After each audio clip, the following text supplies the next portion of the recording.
The long-awaited Elden Ring Shadow of the Erdtree DLC is finally here, and it's absolutely incredible. I'm nowhere near beating it, but I've been having a blast with it. The art direction, music, and gameplay is absolutely phenomenal. It's FromSoft at its best. But it is hard. It is a huge step up from the main game. But part of that is because the DLC is honestly very different from the main game. It does a lot to change the mechanics. It has its own separate leveling system, and it's very unique in that way. So I think a lot of people who are having a really, really hard time with it are approaching it too much like the main game, where really you have to just take a whole new approach to it. But that's not what I'm here to talk about. I'm here to just kind of share my first experiences so far. I haven't finished the DLC, and I would wait to make this video until after I've beaten the DLC, but I just kind of wanted to make a video now. I've got so many clips and so many ideas for this video that I just want to make it now, and I'll do a more thorough, in-depth, maybe boss ranking or something later. But for now, I'm just going to kind of go over my initial thoughts and yeah, some funny moments, some little things here and there. We're just going to have a good time. So let's get into it. Upon entering the DLC, my first instinct was to explore the Gravesite Plains and get a lay of the land. On my journeys, I came across the Church of Consolation, where I found my first Erdtree fragment, which is used for leveling up in the DLC. It only works in the DLC, that's why it has its own unique leveling system. And I also came across this really awesome knight enemy, which there's a bunch of them, so this was not my first... Or this was not my last encounter. This was my first encounter with one of these, but it was not my last. And I have to say, I really enjoy this enemy. They are so much fun. I have to say, it might honestly be one of my favorite knight enemies in any FromSoft game. The Black Knights and Silver Knights of Dark Souls are super fun, and the Crucible Knights and just normal Knights of the base game of Elden Ring are super fun. But these knights are a step up. There's just something so satisfying about them. So it was a great way to start things off.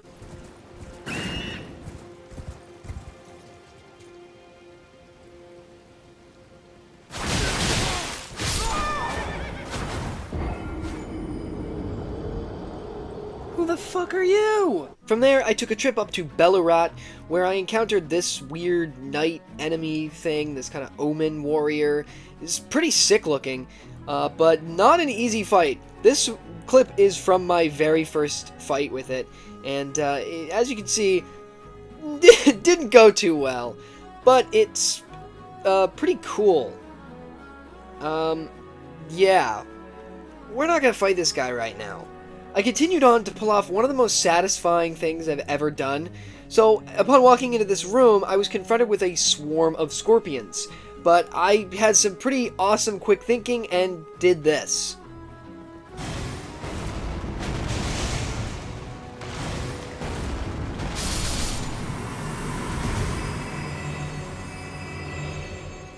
Oh yeah, you'll love to see it. Here's a moment from my first encounter with a Curse Blade on my way up the Tower of Bellurat, and it went about as well as you'd expect.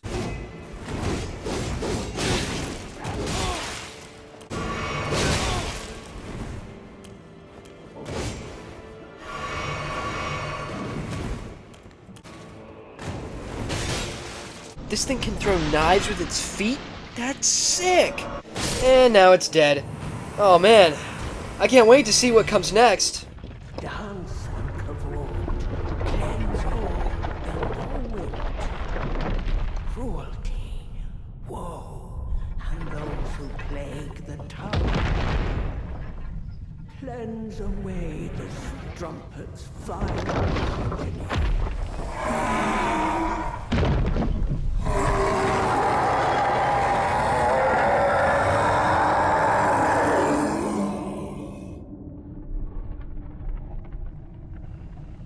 Awesome! Let's fight it!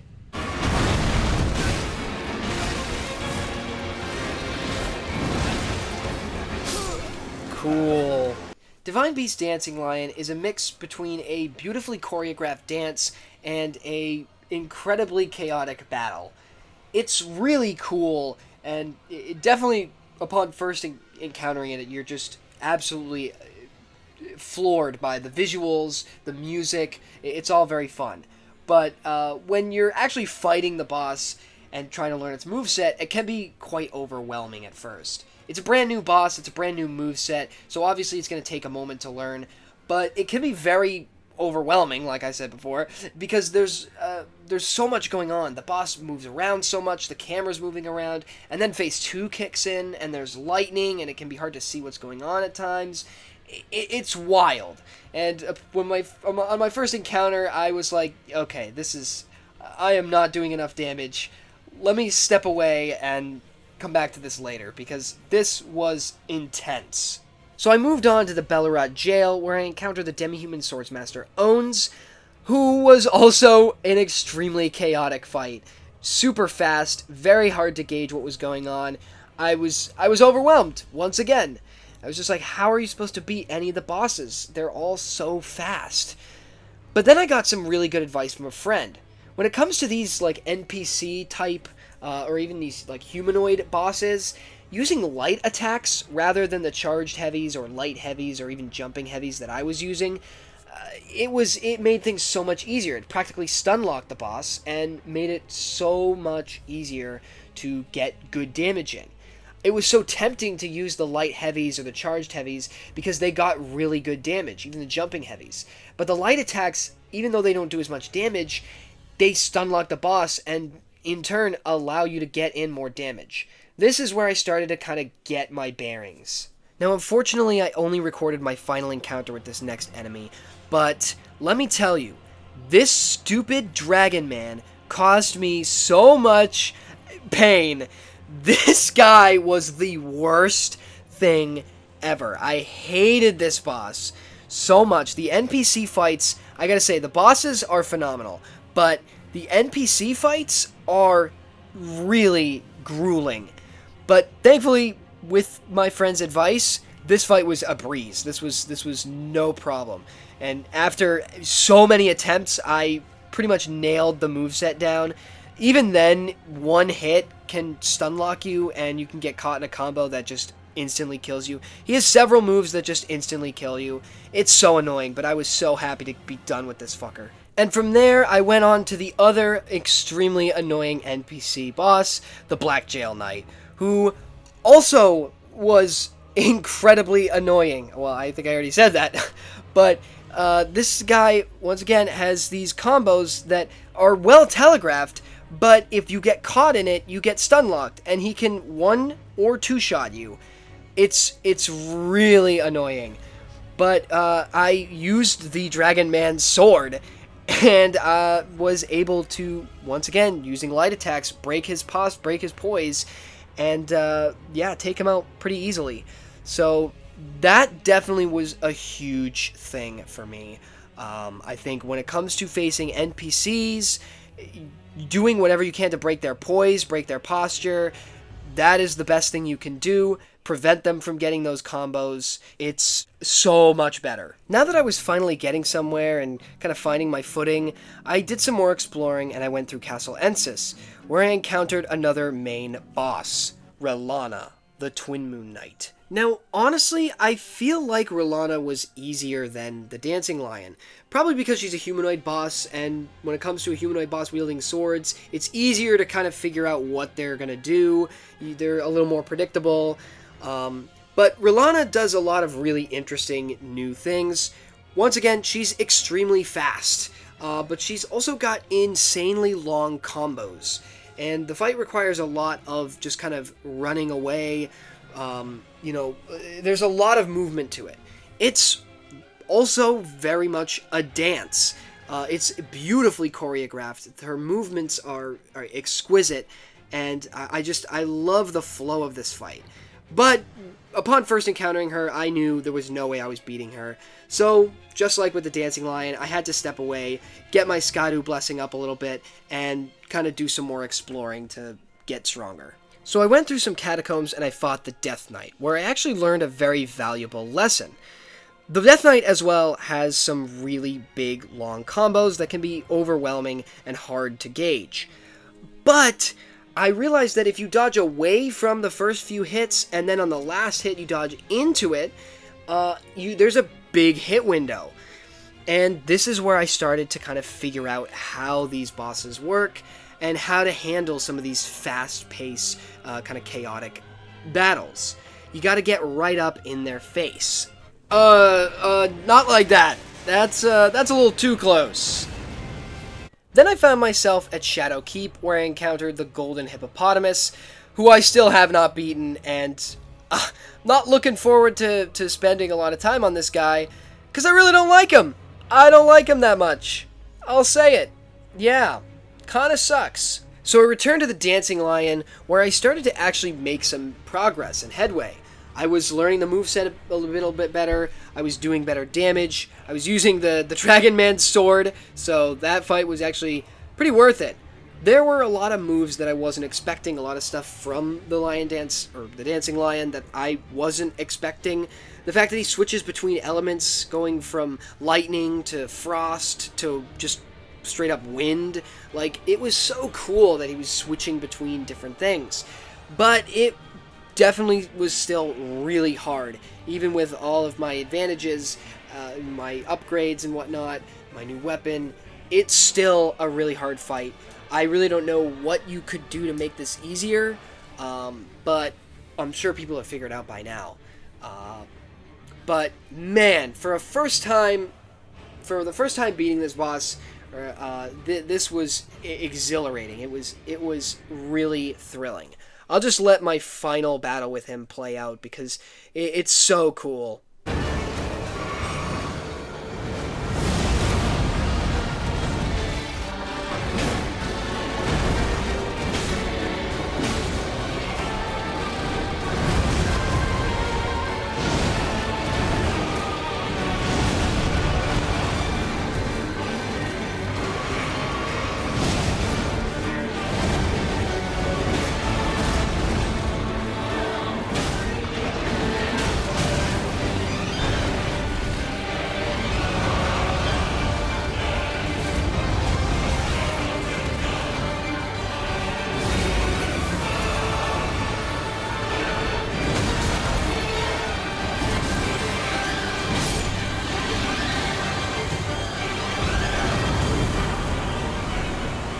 Ah, look at this knight. Oh shit, what the? Oh, he's got wings. All right. Oh my god, what is he doing? I can't see what's happening. That's pretty much exactly what went through my mind when I first encountered Black Knight Erdtree. I was not expecting him to be a boss. I thought it was just going to be a normal enemy encounter. I also wasn't expecting him to be so fast. So this really caught me off guard, and it was surprising and fun, but it was also really hilarious as well. I got a good laugh out of it. But I knew when I was fighting this guy that I was not ready. I was just like, let me come back. I'm going to do this afterwards. This was actually before beating the Dancing Lion. I came to Skadu Altus and got to the Fort of Reprimand. Obviously, that's how I got to Shadow Keep. And when I encountered Erdtree, I was just like, let's do some more exploring first. I returned to Castle Ensis to get my ass handed to me by R'hllana, who I was determined to beat now. At this point, there wasn't much more to explore, so I had no choice but to just fight her. And let me tell you, this was pretty epic.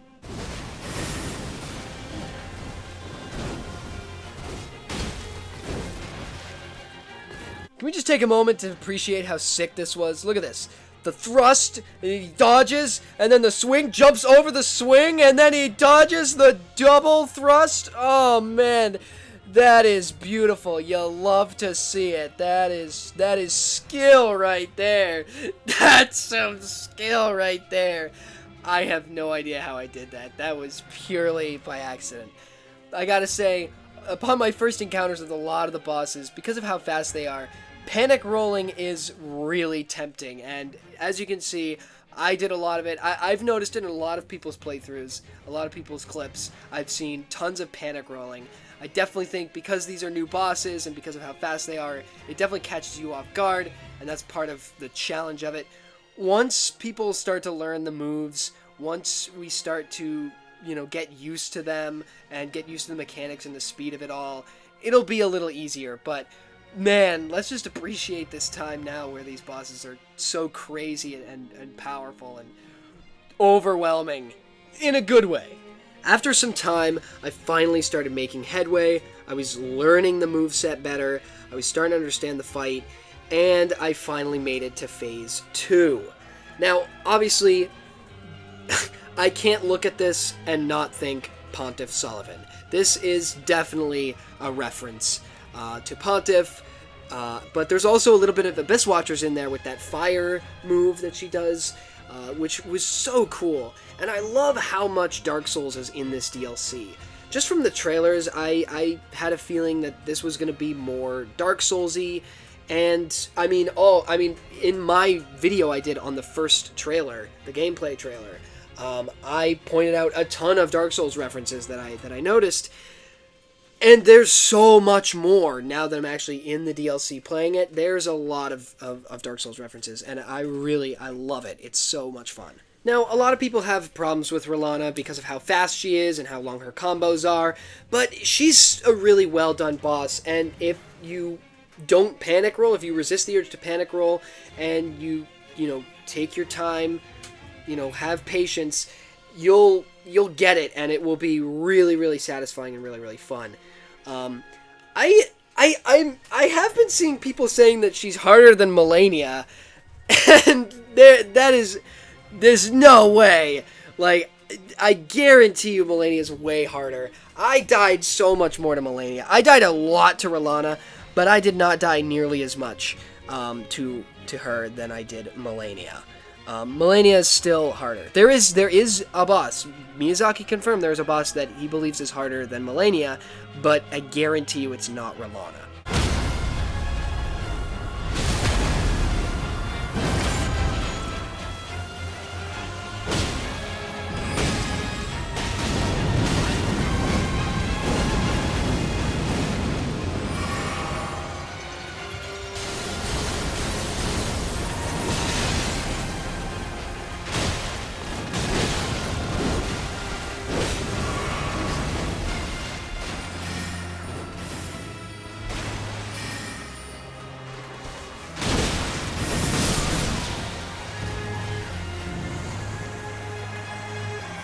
With Rolana out of the way, I returned to the Fort of Reprimand, where I fought Black Knight Erdtree, using that handy tip that my friend gave me of the light attacks to break his posture, and man did it work like a charm. Erdtree? More like Deadrid. I'll leave. Things are finally starting to move along, so I returned to the Jagged Peak, which was locked behind the stupid Dragon Man, and I did some cleanup there, taking out the Jagged Peak Drakes. I gotta say, I really appreciate the little changes they made to the dragons. Even though they're pretty much still the same as the base game, they've added a few new things here and there. The Jagged Peak Drakes have a couple of new attacks, they've got the lightning, and all the dragons in the DLC have this new physical move where they, like, lunge forward with their wings. It's nice. It's not a huge change, but it's something, at least. It doesn't make them any less annoying to fight. They're kind of a chore with how much health they have and how repetitive they can be at times. But the little differences are nice, and it's refreshing, Under your path, how once you were, when fear was yet foreign to ye.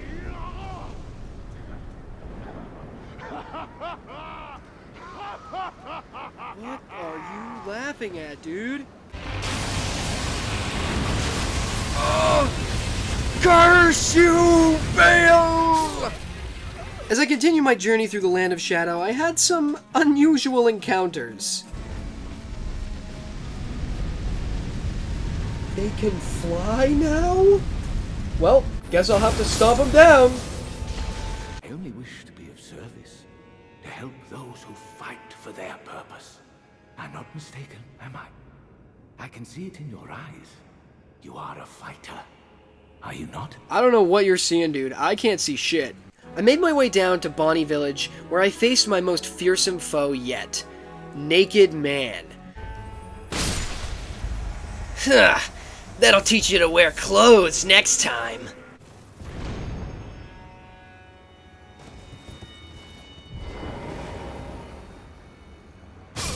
After goofing around while exploring, I returned to some old acquaintances to complete some unfinished business with much success.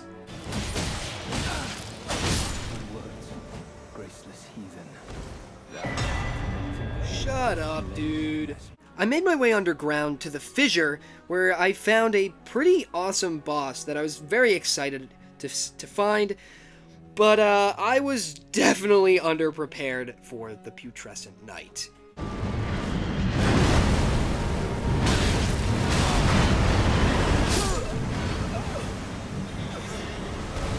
So then I found myself face to face with the Erdtree avatar. And let me tell you, I beat this boss today. The day of recording this video, I beat this boss. And I love this fight. It was really hard, but in comparison to every other boss, it was so easy. Like, looking at this compared to the Divine Beast Dancing Lion, R'hllana, even the NPC bosses, this was a more doable fight than all of those. And it was so much fun. At a certain point, I started getting a little frustrated because of just how well I was learning the moveset, and it was just kind of frustrating, just me being stupid. But man, I love this fight, but I died a shit ton to this boss. Now at first, I beat him, and I was like, yes, let's go! Got that last nice critical hit. It was awesome. I was just like, let's go, it's over. But then something happened.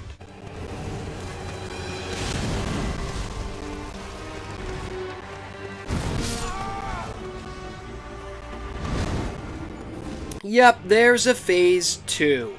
It doesn't differ that much. There's just some of the moves are switched up. He's got a couple new moves like that big, like, running, charging thing. And this is where things really started to go downhill. But alas, even amidst this 2-phase fight, I still managed to take him down. And now it was just like, oh, whew, that was epic, but I'm glad to be done. No, you're joking! 3 phases? What the fuck is this?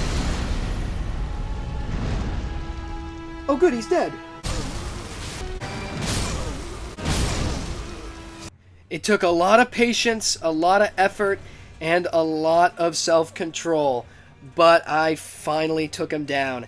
And I love this fight. This is an incredible fight, I gotta say. I didn't expect much out of a fucking flower, but this guy is really, really cool.